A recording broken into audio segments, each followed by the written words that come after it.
everyone. Welcome back to No Sugar with Everything Kraus. Today we are going to be talking about things that we're still working on and probably always will be. You guys know we post a ton about healthy living, faith, clean eating, all of it, right? You see our page. But a lot of people sometimes look at us and think we have it all figured out, and we don't. So that's really what this episode is about. Here are the things that we are still actively struggling with, maybe how we combat them, what we struggle with about them. We just want to kind of be an open book for you guys. This episode isn't really meant to be relatable, more so just be like real and honest with you. And I feel like a lot of the things that we're going to touch on today are relatable in a sense that everyone kind of feels them potentially in their own way.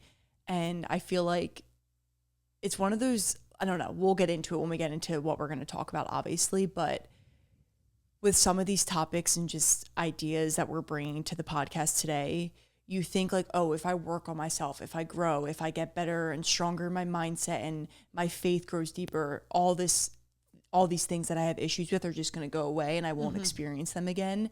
And I feel like it can be really hard when you get to like a great place in growth and mindset and all this stuff. And then you feel that setback of like something that you used to struggle with come back, but in a different way because you've grown in your, you've grown as a person. So I feel like this is one of those topics that I love and I'm passionate about. And I know Isabel is as well, because we are only human. We're going to experience life always. And as you grow and get better, it doesn't mean you won't have setbacks and you won't have things that you still struggle with. And I feel like Isabel had mentioned in the beginning, I think sometimes when we meet people, I don't even know why, but sometimes people think like, oh, you have it all together because you preach advice on like how to get better and the mindset stuff. And that is like the best compliment someone can give us, but it's far from true. So I feel like just addressing it, and not in like a, hey, we're not perfect. Of course we're not perfect, but of like, we are human and we're all human. And this is just things that we struggle with sometimes, still struggle with, and how we kind of,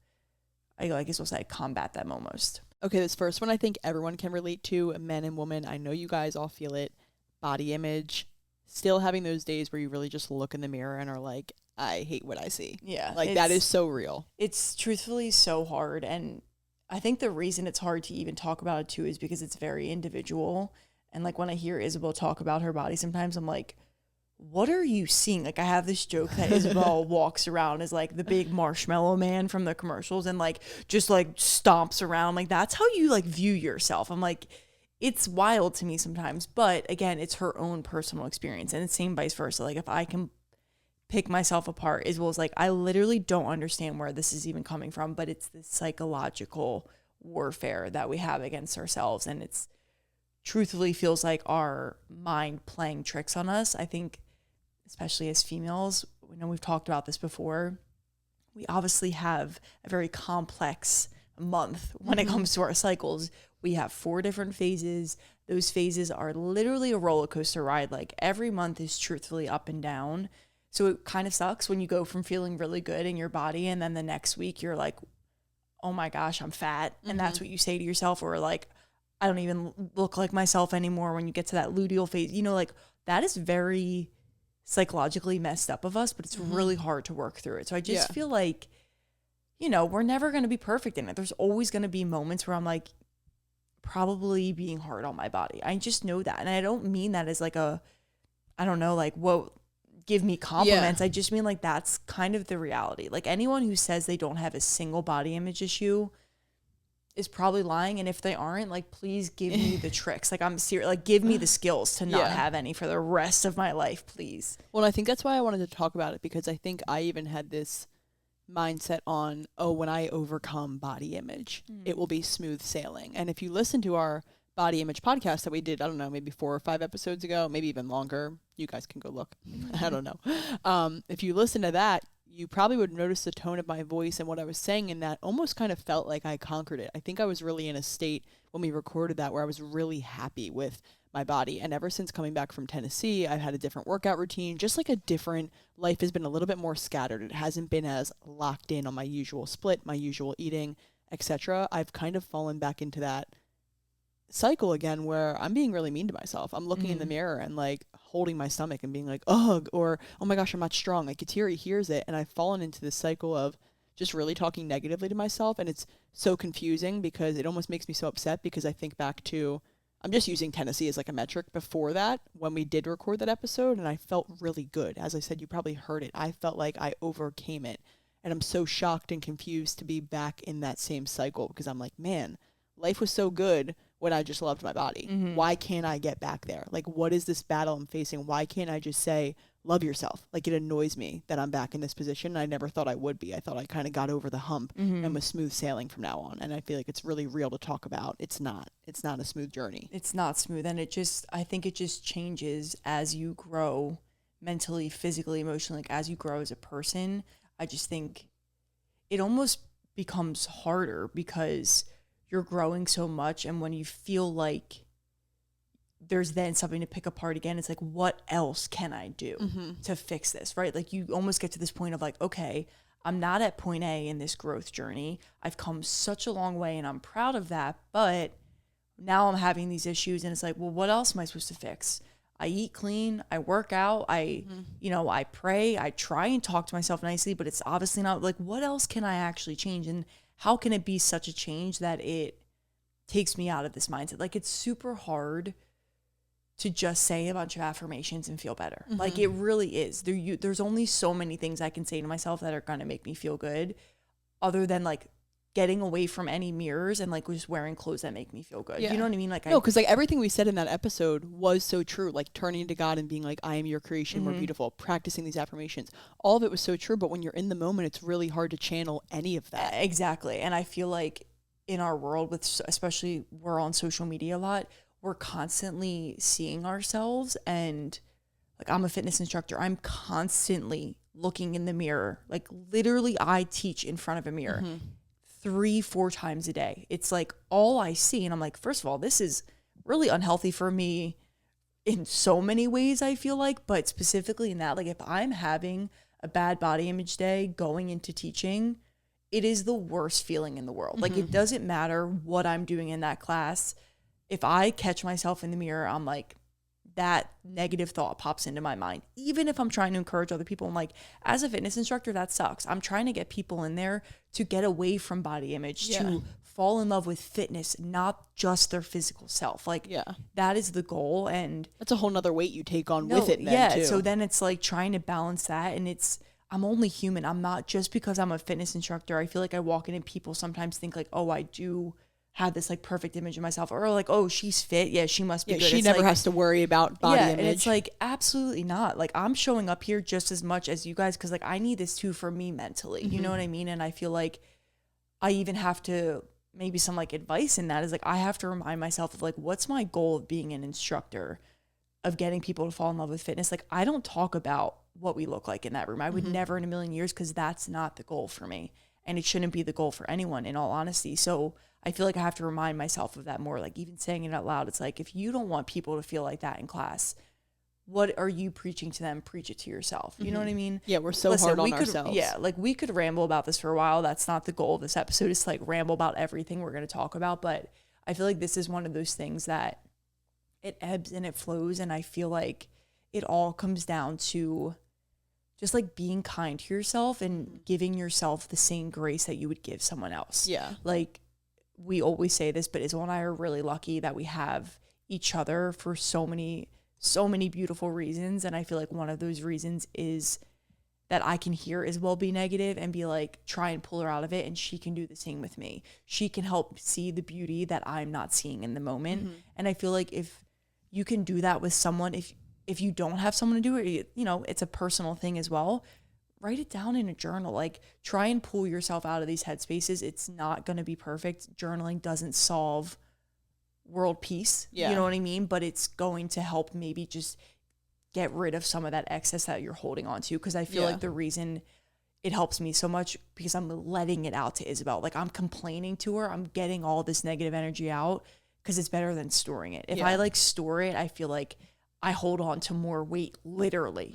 Like I literally feel like I'm holding on to it. No, I think you do too. There's definitely science that backs that. Like, I'm sorry, you do hold on to the weight. And I think especially, we always say this, when you speak it out, I think your body really starts to believe it. Like we said, your body doesn't have eyes, right? You have the eyes, but your body doesn't know what's reality or what's like a fake thought that you're telling yourself. So if you say, oh my gosh, I'm so fat. Like if you look in the mirror and keep telling yourself that you are so fat, and I hate using that word, but like that's what you guys call yourselves. I know you do because I say it to myself.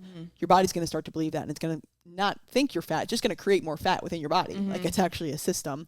One more thing I wanted to say was I actually think the setbacks are really beautiful in this journey, because I think the setbacks are important for all of these. Like what we said, we're constantly working on it, but I think every time you experience a setback, you learn something new. So I want to just give a quick example. Like I said in that episode about body image, I was speaking really good, and then when Tennessee hit, I felt out of routine, and I kind of got back into this negative headspace. And I just feel like what it taught me is, okay, I only love myself and love my body when I feel like I'm worthy of it. When I feel like I showed up today and I ate clean and my split's been perfect, so now you can like your body. Like that's not a good headspace to be in, and that was never going to be. It's conditional. It's conditional, and that was never going to be something that was sustaining and lasted me a whole life. So you know what? I'm happy I had this setback. Exactly. Because now I've realized, okay, I need to work on loving myself no matter what the circumstances are, no matter if I didn't get a workout or a walk-in today. And that's something that I don't really know how to work through. Like I am really wired to just be super hard on myself. I think we all are, but I think in particular.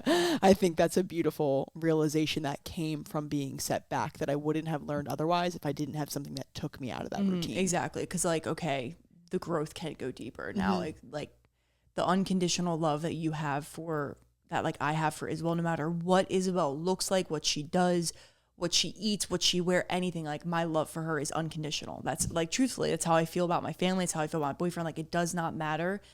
Why don't I have that same love for me and what I physically look like? Like that's the kind of love that I feel like you should be striving for almost. Like that's what I like, even just saying this to myself, like that's how deep the love for yourself needs to be. It's That's true love. Yeah, exactly. That's true love. And we say that we love ourselves. Like I'm saying we as in me and as well, like we say that all the time, but is it conditional? Like, is it on the sense of like, oh yeah, we're showing up every single day, we're doing everything perfectly? Because guess what? Life is not perfect. Like it's never perfect and it never will be. So how can we still love ourselves through that yucky, icky, not perfect life? And that's what we got to figure out. And that's what life is for. It's for these ups and the downs. Like as hard as it is in the moment sometimes too, big picture life, it's also a part of our journey. Like it's going to make, like when we're 60 years old and looking back and loving our, like, oh wow, look how we looked when we were in our 20s. You know, it's like, that's a part of the journey. So we just have to understand that as well. That was beautiful, what you brought in about the unconditional love. Oh, thank you. I mean, that was fire. Okay, I'm realizing, like I said, the first one you were going to relate to. You're going to relate to all of these. That's why we chose to talk about them. The next one is comparison, just comparing yourself to other girls, other guys, other people's financial status, other people's physique, other creators, whatever job you're in, other people in your industry. Comparing yourself, I think we all get trapped into it. It is quite literally in our human nature to compare. It's really, really hard not to. And I think that our society is kind of ingrained in comparison because of social media. And I hate blaming it all on that. It doesn't, even if social media didn't exist, you could look at your neighbor and almost envy or like compare what they have compared to you. What does their lawn look like compared to your lawn? Like you can really do it in any area, and it's really hard to not naturally go there sometimes. You know what I mean? Like sometimes like it just is such a natural thing that happens. Like if I look at someone and they're doing something more than me, or that maybe they're making more money than me, it's a natural little thing that just happens. Without why would you not compare it to like you? without me realizing that I'm doing it, and then all of a sudden I feel like kind of down and I'm in a negative headspace. I'm like, oh, why am I? And I'm like, oh, that's why. Because I just saw that person, because this person just posted their next milestone. Like something happened that triggered that. And it's just one of those things that, like, this quote is so relevant and just so true. Like comparison is literally the thief of joy. It completely sucks the joy away from you. And that's how I feel when I get into a comparison mode, or just a comparison minute, like a moment that just happens. All the joy, any joy that I had, it really does just suck it out of me. It's crazy. It's honestly like the thief of joy for yourself, but also even like the moment and the person you're comparing yourself to, because I always think about like when you compare yourself to someone else's journey or someone else's, maybe like someone else hits a milestone, maybe it's one of your best friends and it's something that you're like, oh, I should have done that. it takes you away from like being happy from them. Exactly. Happy for them and just being excited for their successes and truly rooting them on. It like makes you think like, well, I didn't achieve that. Like, so it turns it on you, and it's not about you. It's not about you. And it sucks that it takes the joy not away from you, but also from the moment of being excited for your best friend and her successes and rooting her on in life. I think the other side of it too, it even takes away from like what you're doing in your own life too. Like, you have successes, you have milestones that you've hit, you've come a long way. So now comparing yourself to like what someone else is doing is just taking away from like how hard you've worked to get wherever it is that you are, you know. And I feel like it makes you discredit everything that you've done. And it's like, okay, let's take a moment, let's pull back and see everything that you're doing right now. Like, think about you 5 years ago, think about you now. Like, you've come such a long way. Just recognize that and be able to enjoy that too. I feel like so often we finally get to like a goal or like an end destination, and instead of enjoying that destination, we're now looking at someone or at something that's ahead of us, and it's like the next goal. It's okay to then dream of the next goal. It's okay. That's why I always hear like Ed Milet talk about this. You like have these visions of grandeur, you have these goals, and then you hit that milestone and it doesn't feel as sweet as you thought it would, because you're already thinking about the next thing, which is good. That's how we grow and get better. But I feel like at the same time, when you're comparing now to the next thing, you're just not letting yourself even enjoy that feeling of like the reward that you should get from achieving the goal. Kateri sees my mind ticking right like now. Like literally like train tracks going vroom, vroom, vroom, vroom, well, vroom. That was amazing. You're right. I actually don't think. Isabel also has a headset on today with a mic. So like she's hands free. You legitimately look like a radio host. Like that. This is like our dad's radio host mic. Like, it is comical. Like, you coming at me. It's hilarious. You're just right though in a second. Let me keep going. I'm like, let me get us back on track. I am really talking with my hands though right now. Something about me, if you look at any reel, I use my hands like all the time. But Kateri is spot on in the fact that I actually wonder if we would feel our milestones more if we didn't have comparison. Like, I actually think comparison is the only reason we try to seek more. I don't know if we would set that next goal if we weren't constantly comparing, which goals are good, yes, but is the only reason we set the goal because we're comparing to another creator, so we have to get there next too. I'm realizing like comparison is literally the textbook definition of like looking for the bad, like looking to see what you don't have, finding the lack in your life and like honing in on it. And that's why it's so negative, is because it really places you in the lack mindset rather than like that gratitude mindset. And so much good comes from practicing gratitude, and there's literally nothing beneficial from focusing on the bad. No, literally, like I think I was just about to say that. That's why I'm like speechless right now. Like, there is actually nothing good that can come from focusing on lack. You cannot physically feel happy or joy when you're focusing on lack. It's just impossible. Well, it's so crazy to even think that, because why should you have the same things as every other person? Like, why are we even comparing? Like, don't you want your own unique life? Like, why am I so worried about lacking what someone else has? There's so much that I have. I always, like, my piece of advice for anyone too, because obviously, like, I work with a lot of different fitness instructors. Like, we're all trying to grow our brand, like, my number one piece of advice that I tell anyone, or what I remind myself, there is room for everyone. So if your friend or your coworker got the promotion or launched her app or her brand or her first product, guess what? There's room for you too. It doesn't, just because she did it first doesn't mean you can't. Now you have her as a guide. Now you have her as almost like a mentor in it. Like, there's so much beauty in recognizing there is space for everyone. Yeah. Every industry, everything is saturated. So for you to just be like, oh, I can't be another influencer in this area because like it's too saturated. Guess what? Everywhere is saturated with influencers. Everywhere is saturated with brand deals. There is room for you no matter what. And I feel like I have to often remind myself of that, of like, just because someone launched a fitness app doesn't mean I can't if I want to. But do I want to? Or like you said, am I only saying I want to because that person did now? Like, it's just, oh my God, comparison sucks.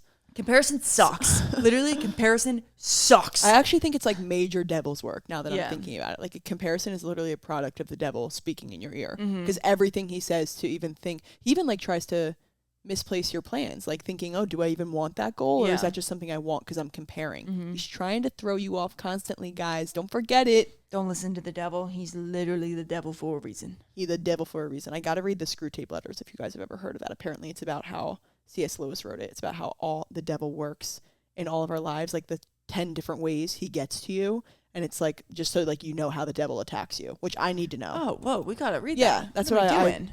I know. Mom recently told me about it. Sorry, and I we're was fake. If we're being transparent in this episode, I'm kidding. All right, let's move on. like, we ain't fake. Yeah, no, I'm kidding. We're like, I think you hear how real we I are. know, like too much to a fault sometimes. Okay, we got to keep going. We said that one was going to be short. We literally noted to each other it was going to be short, but you know us by now. I think this next one will actually be a little bit shorter because, again, I think this is something everyone can relate to, and that's phones and our screen time. It is really hard to control screen time. Like, it just naturally is one of those things that I'm either consuming or posting as like a creator. I'm consuming for idea. You know what I mean? Like, there is a give and take with it. Even just like having our phones, I think there's a lot of guilt around it. Like, we were just having conversation with someone not too long ago, earlier today, about like sometimes social media and being a content creator, like taking away from the present moment and like the guilt we can feel around that. But at the same time, like, I'm never not going to have my phone. And the way this world is going, I'm never not really going to be like a creator in some way, right? Like, there's always something to be posted, to be doing. Like, I know it sounds really crazy, but that's just the reality of our career and our life right now. So I don't know. That's always something that's I'm definitely over consuming my phone and screen time for sure. No, I mean, I spend majority of, I hate to say life, but like what you said, if my work is all on my phone, so every single day I'm on my phone, and then in our free times, we often go on our phone, especially during the winter. Maybe that's why I feel like that so I much know. right now.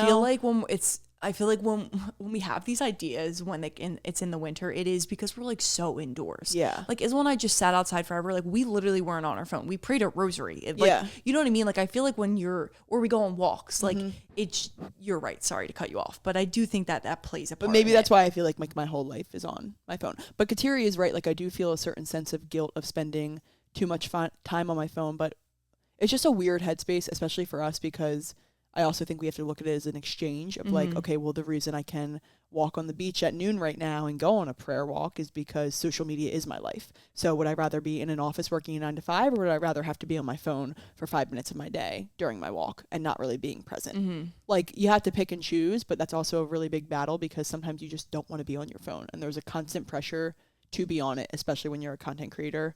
I have noticed I've become more of a creator than a consumer recently. Like, I really... Kateri always says, well, like, no, she didn't know the Hannah Montana 20-year anniversary special was happening. That's how not consumer she is. I'm just gonna say that. And like, if you know, you know, which any girl listening like probably knows. No, Kateri is literally right. I was like, Isabel, you want to watch it? And she was like, what are you talking about? I was like, oh my lordy. I just really don't consume anymore, which is great, but it doesn't mean my phone time is down because I'm constantly creating, almost to the point where I always feel the need to create. Like, I'll be sitting at home on the couch, like watching TV, and I feel the need to like go make a reel. Like, it's a really weird concept, but I think it's just the subtle addiction of a phone. So even if I'm not a consumer, there's still that addiction there as like a creator. Having to do something on it. And I imagine that, again, this is the whole topic of this episode is things that we're struggling with and probably always will. I imagine when I have a family and, you know, we have visions for Everything Cross and where it's going to take us, and hopefully not stressing about like reels every single day, but still there's going to be creation behind it. There's going to be work on the phone behind it. And like, when I have a family and have kids, I imagine that mom guilt will come in, right? Like, this is, again, something that will probably be with us for a while because unfortunately our society is really defined by these phones a lot. I was going to say, like, life kind of takes place on the phone. And I know that sounds so bad to say. I'm not saying that as like, I think life is all about the phones. Like, listen, the best moments in my life don't include the phone. It's being at the beach. It's swimming in the ocean. It's being in nature. I 100% agree with that. But the reality of our society is that we communicate with people, especially friends who are far, family members who are far. The person we had a call with today, we met her over the phone. Like, everything is over the phone. So you're constantly going to need it, especially with us. Like, if I need to get in touch with someone in our community, I need to do a rosary sale. Like, it's done digitally. It's just not going to be an in-person meetup. That's not life anymore. Exactly. So it's just one of those things that I think everyone has to take accountability for themselves of like, what is the limit that you want to set for yourself? I have the Brick little blocker app. So my apps block at 9 or 9:30. I forget what time at night. And they don't unblock until I unblock them in the morning with the freaking Brick thing. And often I leave the home without the Brick thing and I'm like, oh, I can't go on social media. And I'm actually so grateful for those moments. So it's finding little ways like that you can maybe control it in your own way. Again, this is personal. It's going to change for you what times you want to do it, anything. But I feel like how you help combat this is just taking accountability and recognizing that we all have an addiction to these phones. No matter what you do, we all have an addiction. It is the natural instinct to just open your phone, open Instagram, TikTok, Twitter, all those. How can we pull back and just take accountability for it? Okay, this next one, maybe you guys are going to be surprised by, but I think our reasoning will make you feel a little bit better. Prayer life. I feel like prayer and faith, a lot of people think, I used to think, was an upward hill of constantly growing in my faith. Once I know God's love, I'm always going to want to be in prayer. I'm always going to want to seek it. And that's just not what I've found. There are some moments where I literally don't feel like praying, which is crazy because like the Lord is amazing. Like nothing bad comes from prayer. And I've never regretted a prayer. Yeah. I've never regretted a rosary, nothing. But there's just some days where I'm like, I don't feel like doing that because maybe I'm enjoying sitting on the couch. Maybe I don't want to go up and get on a walk because I know that's how I pray best. Maybe I don't really know what to pray about. Like there is those moments where I just feel like I almost like turn prayer into a burden where I'm like, oh, I have to think through that thought that I haven't really been wanting to face. And prayer kind of makes you confront it head on with God, not just yourself, with your Lord and Savior. So it's like a whole nother battle. I don't know. Maybe you have more on this. Well, no, I just think it's one of those things that, again, when you talk about growth in any area, there's always going to be ups and downs. So this is one of those areas that we've grown so much in the past few years, like our faith and deepening it, but it doesn't mean it's perfect. And it doesn't mean we always have the right words to say. Like I often say, sometimes I don't know how to pray without the rosary or without like the normal prayers. And sometimes when I go on a walk, I feel like I'm only praying about the same things because that's what I'm comfortable with or what I'm used to. And I'm like, what am I supposed to dive deeper into here? Lord, like help me. And I think that's okay. You know, like that's what makes us human. And I feel like that's what allows us to invite God in even more of like even saying this and being like, hey, God doesn't expect it to be perfect. Again, like he knows there is nothing about this earth that is perfect and that's including us. So it's all right to have the ups and downs with it. And I feel like when you go through hard times in life, when you go through maybe just like meh times in life, you know what I mean? Like those are the moments where it might feel harder. When life is really good, it might feel really easy to pray and thank God and be grateful and all that. But when life isn't so good, how do you do that now? How do you turn to prayer? And I feel like it's always going to be something that we're not battling with. That's not a good word for this one, but always trying to, I don't know, like find the, I guess like happy medium with it of like, how can I recognize that just because maybe right now, this phase of life that I'm in, like I don't feel like praying as much. Okay, how can I get back to there? Because I feel like with this one, especially, the goal is to always get back to God. Yeah. So like if I feel myself pulling away, okay, like I don't want this to go too far. So how can I stop it and then keep going? Yeah, because if you go too far, it's going to be like, guys, the farther you go back, the further you have to walk forward. Exactly. Is what I always remind myself. But something I really loved that you said in there was just like telling God how you feel. And I think that's the root of making prayer life work, is just constantly being honest with God. Like saying to God, you know what, God, I don't feel like praying today. That's why I haven't talked to you. I'm just really resistant to it. Like not holding anything back and being courageous enough to say it to him, because God wants to be invited into those moments. He is a loving father. He knows you don't feel like praying. He already knows that, guys. He just wants to hear you say it and to bring it to him, because he'll speak through you in those moments. He'll give you the words. Every time I struggle, I'm like, Lord, I don't even know what to pray about. I literally said that the other day. I was like, I'm stressed out. I've been resisting this prayer because I feel like I don't really have anything on my mind to talk to you about. And I'm like, have so much pressure to say the perfect words right now. Next thing you know, I went on an hour-long walk. The conversation with God and I literally just flowed in a way I never would have thought, and it made my day. And I just was like, wow, I need to constantly bring that honesty to the Lord and not be scared of his reaction, because it's always going to be greeted with love. Exactly. I think that's so beautiful. And it's so perfectly said, and the perfect example of like what it means when you do surrender the truth to God too, of like, hey, I don't know what to say. You know what I mean? You know what I mean? Okay, so next one. Again, I think this one might be somewhat, not like as a shock. That's like so dramatic. Are you shocked to hear yeah. this? And that's just discipline. And I feel like, I know, like, mic drop, and I'm kidding. I feel like with discipline, people think, again, this is one of those things that people who don't have it, or maybe you're striving to be like more disciplined in their life, might think, once I'm disciplined, I'm just going to be disciplined. And take it from someone who ebbs and flows with it, like very naturally, discipline is always going to be hard. Like, it's never going to be easy getting up at 5 a.m. to go to the gym. It's never going to be easy deciding to make a meal at home that might take you an hour versus ordering food from a restaurant. It's never going to be easy. Like, it's always the harder choice. So it's always a choice. It's literally a daily choice that you need to make all throughout your day. And it's, so to stay disciplined, you have to continue making those choices, and it's never easy. Yes, it might become more of like a natural thing, like movement, for example. It takes discipline to move my body every day.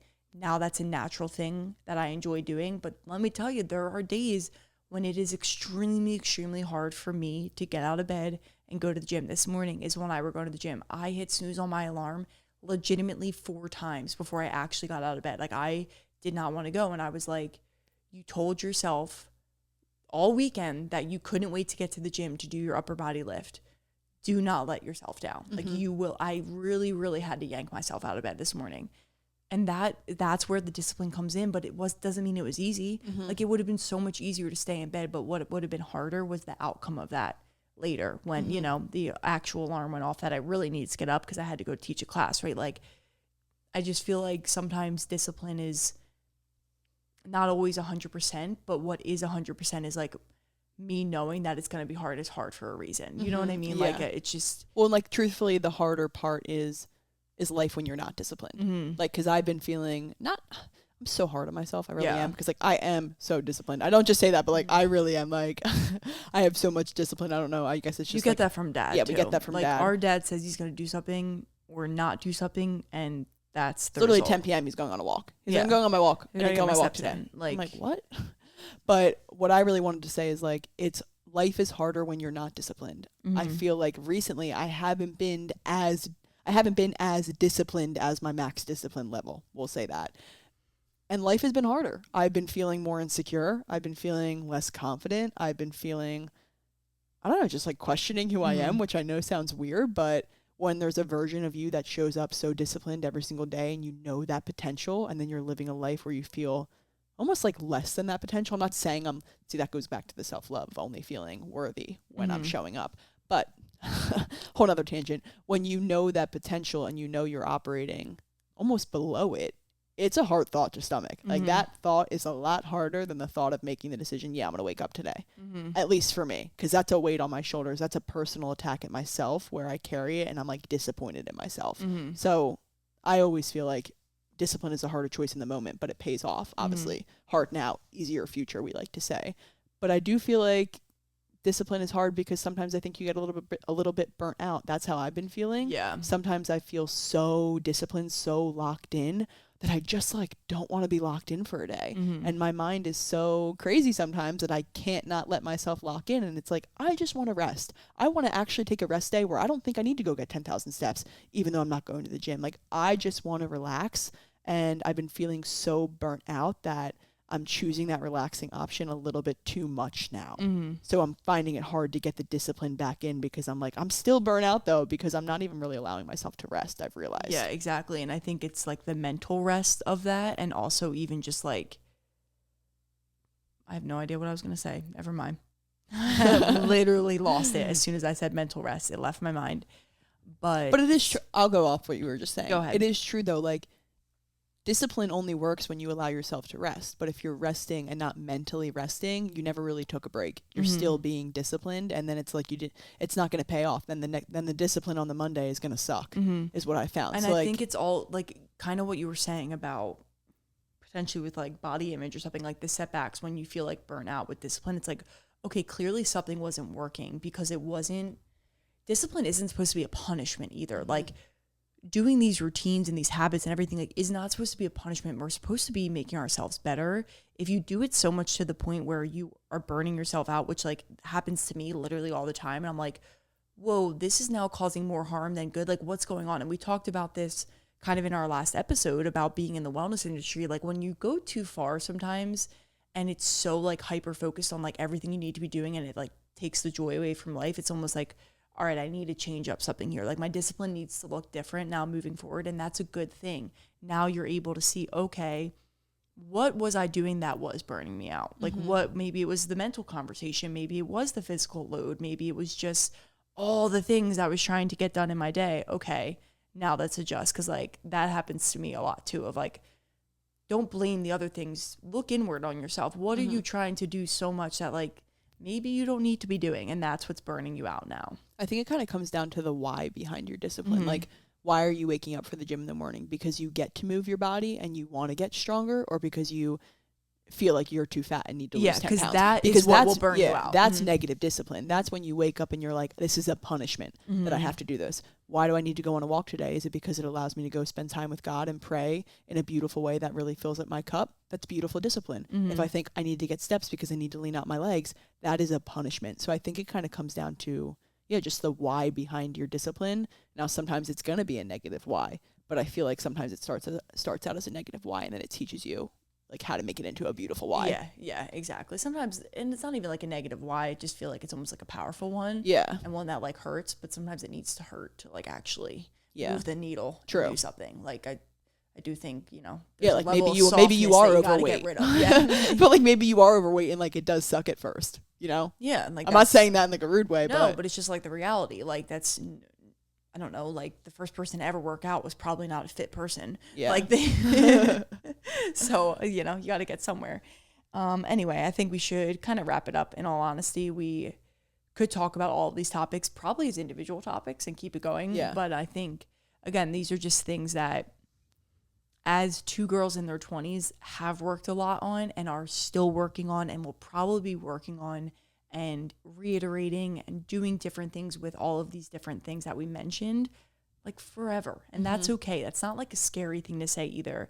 Sure, I don't want to have body image for the rest of my life, so I'm going to work really hard to navigate it now, to see what I can do. How can I get rid of it? But I'm also going to learn to give myself grace, right? So when I am older, I don't look back on my life. I always say I don't want to get to my deathbed, or even when I have like grandchildren one day and be like, wow, I can't believe I hated my body my entire life. Like, that's always what I say. I'm like, I don't want to be on my deathbed thinking that I hated who I was, when like because I always like, our Nana used to look back on photos of herself. Our mom does it, like, oh wow, look at me then. And like, I do it to myself. I look back on photos from college and I'm like, wow, I took that photo and I remember hating that photo. Look how good I looked. And like, that's a crap feeling. Like, no one wants to feel like that. So I feel like I just, and we're young enough to recognize that. Like, don't let it get too late. Learn from the people who tell you. So in any of those areas, you can apply that same ideology. Like, literally, you can change your life right now. Like, you can change how your future is going to be with the decisions you make right now. And